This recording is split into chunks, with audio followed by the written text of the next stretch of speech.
Employers hired 227,000 folks in November, slightly more than economists expected, with Wall Street hoping a Goldilocks employment scenario will still allow the Federal Reserve to trim interest rates. However, there may also be signs that a cool down is underway, potentially. Joining us now, Yahoo Finance's Rick Newman. What are those signs that you're seeing there, Rick? Hey, guys. Well, some of the more bearish economists I follow acknowledge, yes, we had a good monthly jobs report, but there's some questions about the methodology in this report. We can get into that later in another segment if you guys ever want to. But there are other measures of hiring in the economy that are much broader than the monthly number and much more reliable. And those show we are actually close to tipping into a danger zone. If you look at year-over-year change in employment growth, it is very small. The increases are very small. You can see it. You can see it in that chart there.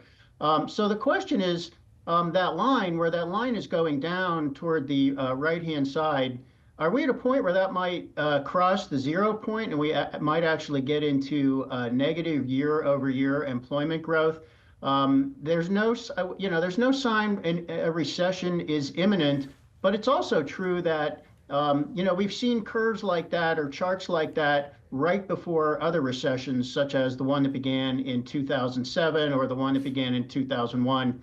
And while, a lot of our audience follows the Federal Reserve, I'm following the Biden handoff to Donald Trump as he's coming in January, and just wondering, looks like Trump's going to inherit a pretty good economy, but there are some warning signs. So I'm watching those charts.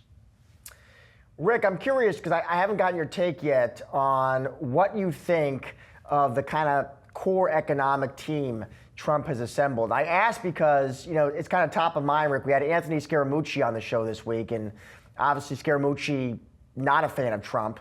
But it's interesting. Not anymore. No, sure not. But interesting because even Scaramucci, he was talking about Trump's team on X, Besson, Hassett, Atkins, and even a skeptic like Scaramucci said he was impressed by that team, and I'm just curious to get your general thoughts on it. Yeah, the flaky nominees are not on the economic team. I mean, I think the most obvious ones are Pete Hegseth for Defense Secretary. He's got zero experience managing a large organization.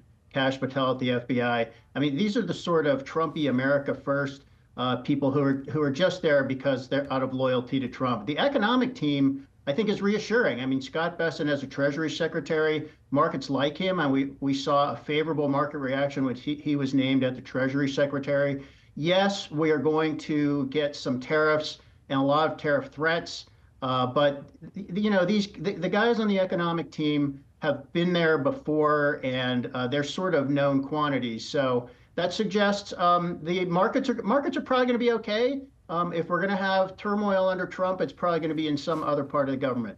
Rick, always great to see you and have you on the show. Have a great weekend. Guys. See you.